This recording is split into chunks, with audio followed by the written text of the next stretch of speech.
All right, well, good morning, and thank you for joining us for today's webcast, Unlock Your ERP's Potential with Business Process Optimization. Here is a quick look at the agenda for today. We'll do some introductions, quick high-level overview of LTA and our presenter today, Joel Schneider, and then we'll spend the bulk of the time looking at the topic, unlocking your ERP potential with business process optimization. And of course, we'll finish off with Q&A. So if you do have any questions throughout the presentation today, please feel free to either send those through the chat or the Q&A function. So without further ado, Liberty Technology Advisors is a 100% independent business management consulting firm. We were founded in 1995. And our employees consist of, or our team is seasoned expert consultants who specialize in business process optimization and improvement, ERP evaluation, selection, and implementation, as well as other technology advisory services. Our team, like I said, is experienced. All consultants have 20 years of industry and consulting experience.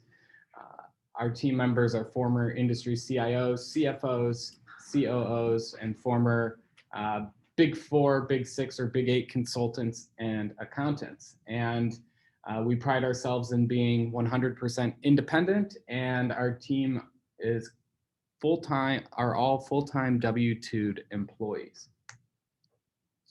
I'll look again just a little bit deeper at what we do. Again, we have the ERP software assessment, roadmap, selection, and implementation, as well as some business process reengineering and optimization, along with those other value-added and technology services. Who we serve, primarily it's industrial companies, manufacturing, distribution, nonprofits. We also do work in engineering, contractors, services, etc. And just a high level of, typically why our clients choose us. We do help make sure that their implementation and their ERP projects are successful. We do that by reducing risk and improving profitability during the implementation. We reduce communication issues, which are one of the big drivers of failed projects. And we like to act as your tour guide along the project. We've been there, we've done that, so we know how to help successfully guide you through these types of projects. Today, we're being joined by Joel Schneider. Joel is the president of Liberty Technology Advisors. He founded the company in 1995, and since then, he has worked with hundreds of clients to help unlock their business potential. And without further ado, I will welcome Joel. So Joel, welcome. Brad, thank you very much, and thank you for the kind words, and thank you everyone who is joining us this morning on the webinar. Really appreciate it. And today we're going to talk about unlock your ERP's potential with business process optimization. And I just want to pause right there and talk about those words, ERP potential. For 25 years, ERP software has been sold as a solution to lots of issues or problems you may have in your company, in your organization. The key here is ERP software today in the year 2021, and for the past 5 or 10 years is very good. But most companies really don't take the time to take advantage of the potential that's in their ERP solution. So we're going to talk today about how to actually do that, how to actually get more value out of that investment. So I'm really excited about today's webinar. And Brad, thanks again for the kind words, and can't wait to get going. So one of the things we want to talk about is how we unlock your business potential. Remember, when you talk about an ERP system and unlocking that potential in your ERP software, is you as the company are about to go on a journey. It's not an event. This is a process, so it's going to be a journey. And as you go through this journey, and you can see the major things to consider as you go through this, you want to consider the why. Just ask yourself the why you're going down this journey. So remember the why. And as we talk about unlocking your business potential, business process optimization, which is what we're talking about today, or business process reengineering, is a major key ingredient to unlocking your ERP's potential. And when you think about the potential of your solution and business process optimization, you want to think holistically as you go down that journey. So some of the things you want to consider, and it's very well presented right here, is how do you make better informed decisions? How do you maximize productivity? How do you create that solution that is the foundation so you could scale your business? And when you talk about scalability, we're going to be talking about reducing costs, reducing risk. Business process optimization is a key ingredient to making that happen. So to get into a little bit more detail about it, there's three really major legs that we'd like to talk about when you want to talk about business process optimization. One is people, and just using plain English, plain language, no fancy talk, people, let's define that right now as who. In other words, it's the who is doing stuff in your company. What we're talking about right now is that ERP solution. Remember, I said a couple minutes ago, ERP software is really good, especially for the past 5 years. And technology, let's define that as what we do stuff with. And the intersection of people and technology allows you to innovate. And it's really good to be able to innovate. Technology, adding with people, allows you to innovate. But here's the key thing right here. It's process. And this is where most companies don't take the time to unlock their ERP's potential because they don't look at the process side. They look at the technology, thinking that technology is the answer. We need to talk about process. Pardon me for a second. Process, let's define that as how stuff is done. And when you combine process with technology, you get to automate. So think about the benefits of automation. And when you combine process with people, you get to scale. So when you talk about unlocking your ERP's potential, business process optimization combines automation, scaling your business with a good platform, and that enables your company in the long run to win. So what we talk about with business process optimization is combining technology, process, and people to so you could scale, automate, and innovate. So that's really the key things. Now, let's talk about one last thing here, which is how to make an impact. So let's talk about this. ERP systems are truly powerful. Software is really, really good. Now, remember, you have to go through a good structured evaluation process to find the right software for you.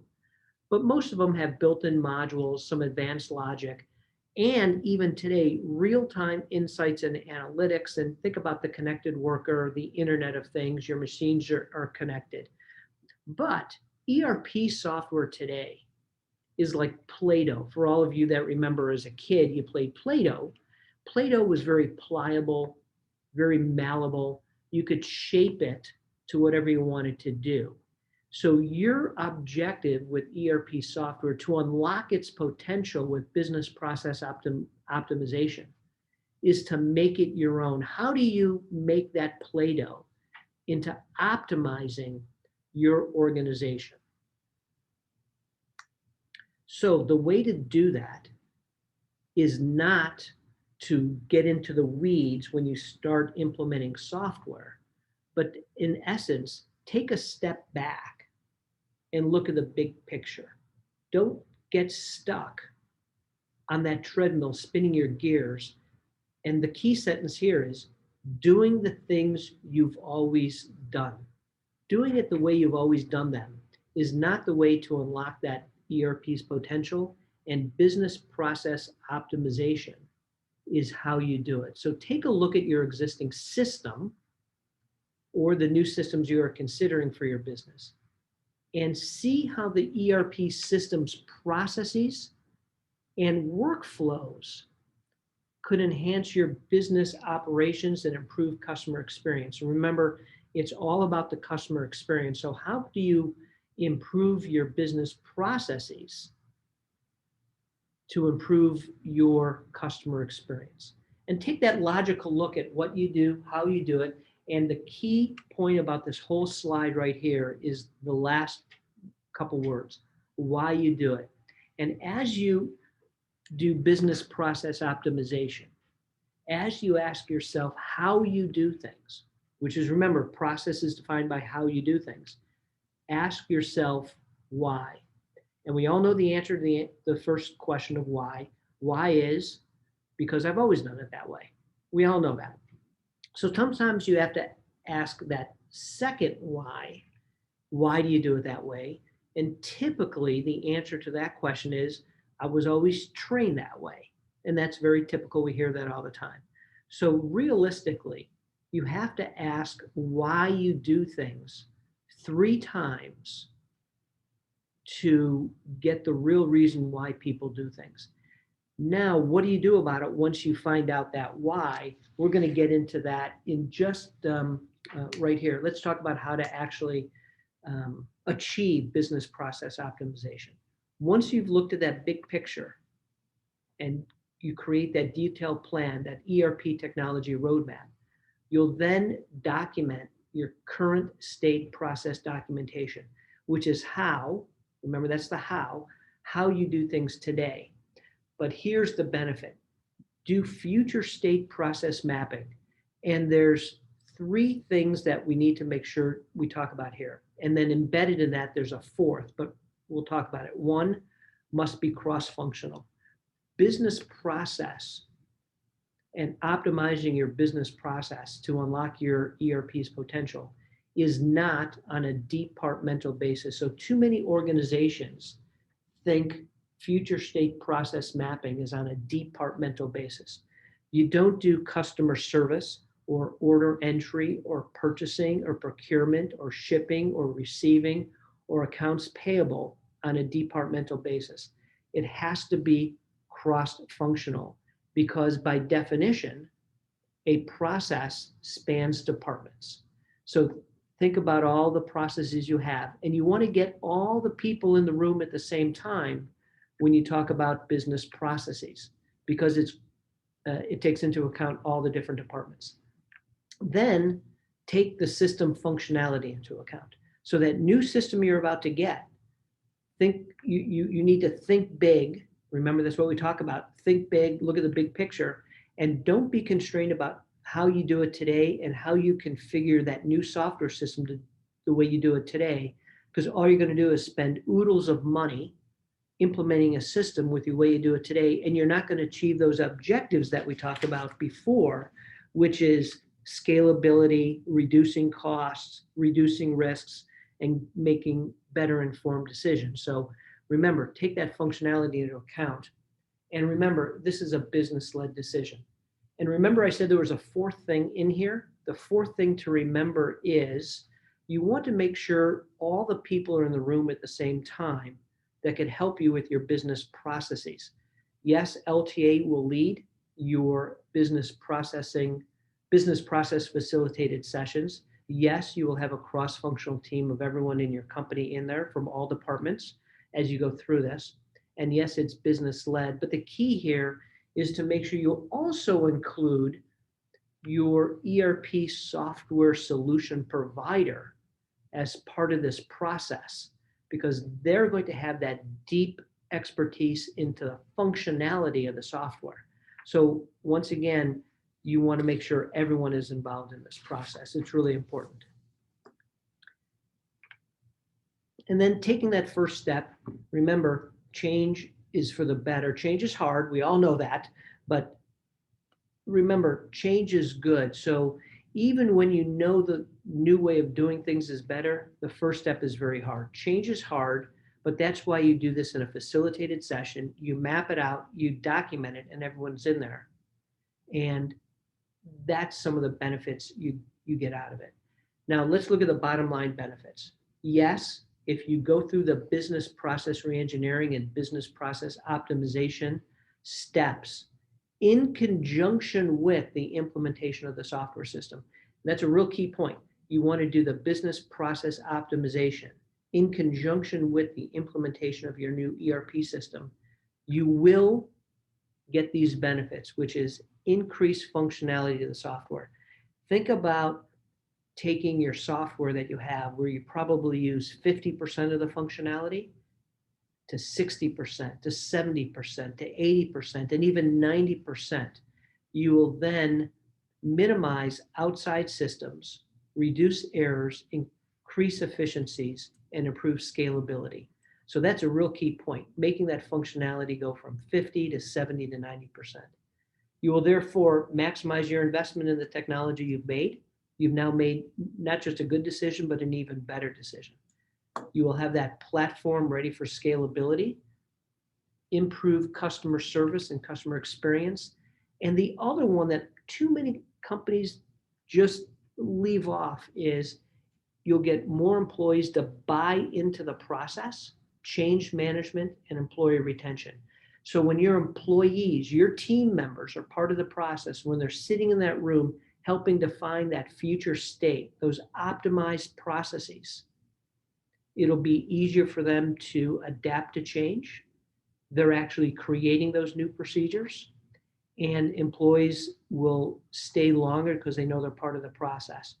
And when you start adding more people, because the byproduct is documentation, you'll have people that will join and they'll have ready to go documentation about how, remember it's all about how to do their job. So there's tremendous benefits as you go through this process. And I'm really excited that when we work with clients, how they could get those benefits. Pardon me for a second.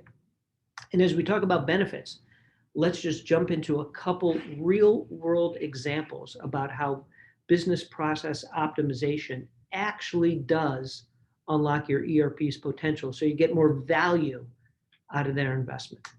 So the first example is a manufacturing company actually headquartered in the Chicago suburbs, and they're a manufacturer of really high quality cooking equipment for the quick service restaurant industry.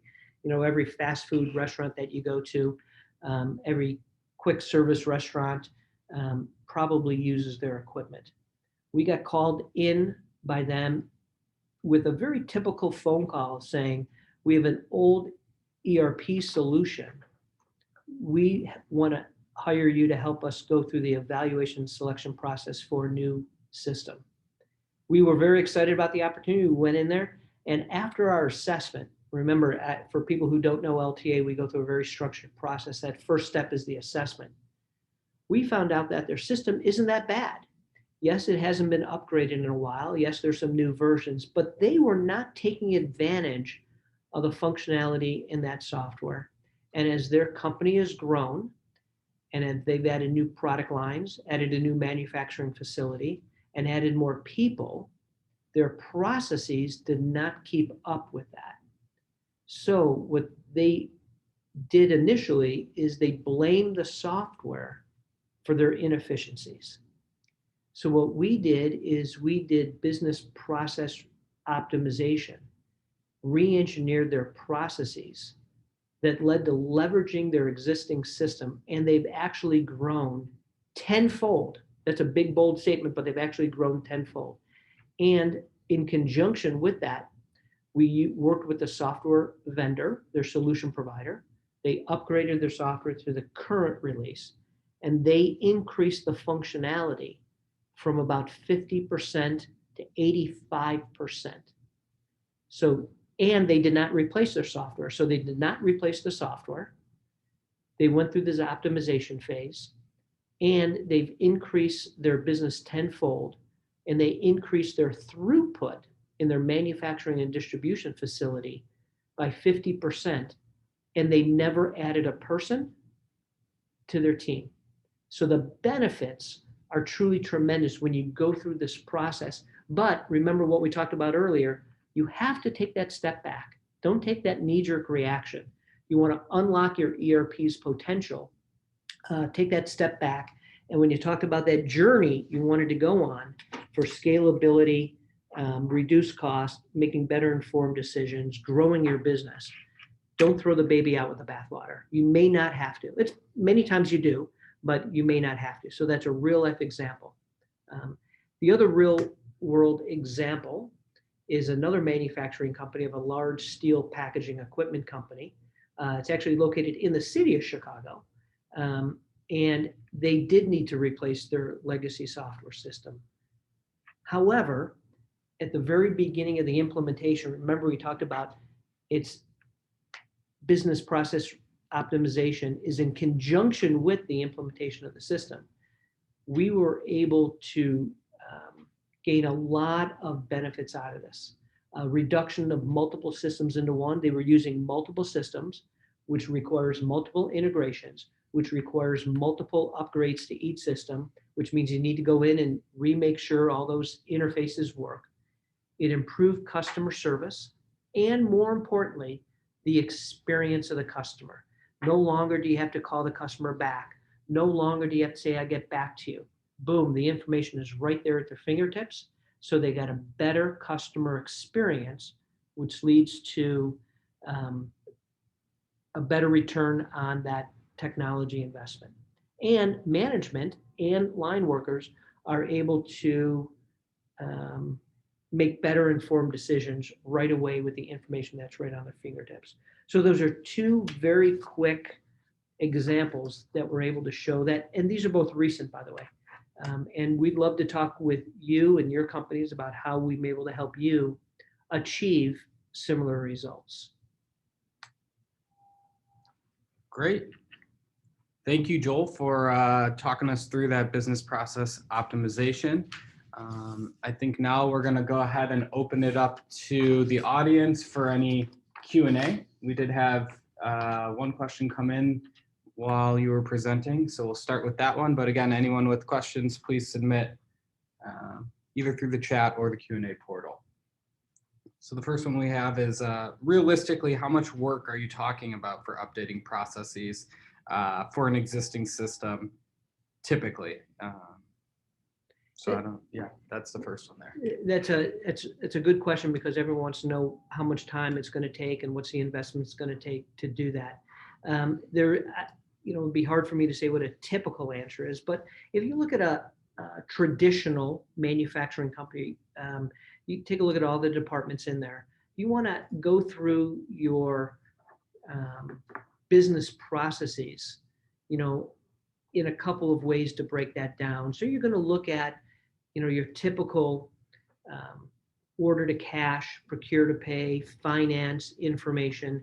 So, taking a look at the CRM, the customer experience, you're going to look at 6, 7, 8, 9 sessions that'll span between current state and future state.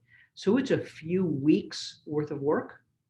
And a few weeks sounds like a lot of time, but in the big picture of an ERP implementation, the few weeks will pay off dramatically as you achieve these. So yes, it takes time. Yes, it's a few weeks, but your ERP implementation is going to take 6 to 9 to 12 months, and the 3 weeks will have a tremendous payoff in the long run. So it's hard to say exactly for whoever submitted this question, but you're going to look at it at 2, 3, 4 weeks as you go through that process.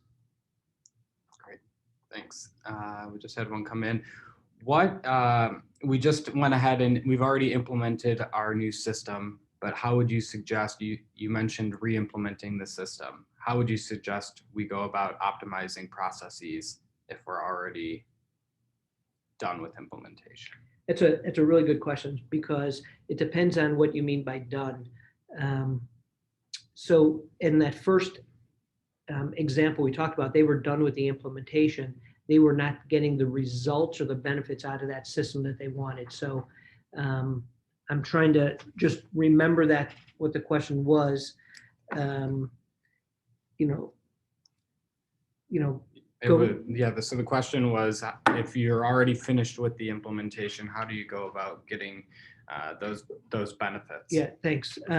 So what you would do is you go through those sessions, you document the differences between your current state and future state, and identify some real significant areas you want to address. You don't have to do it all at the same time.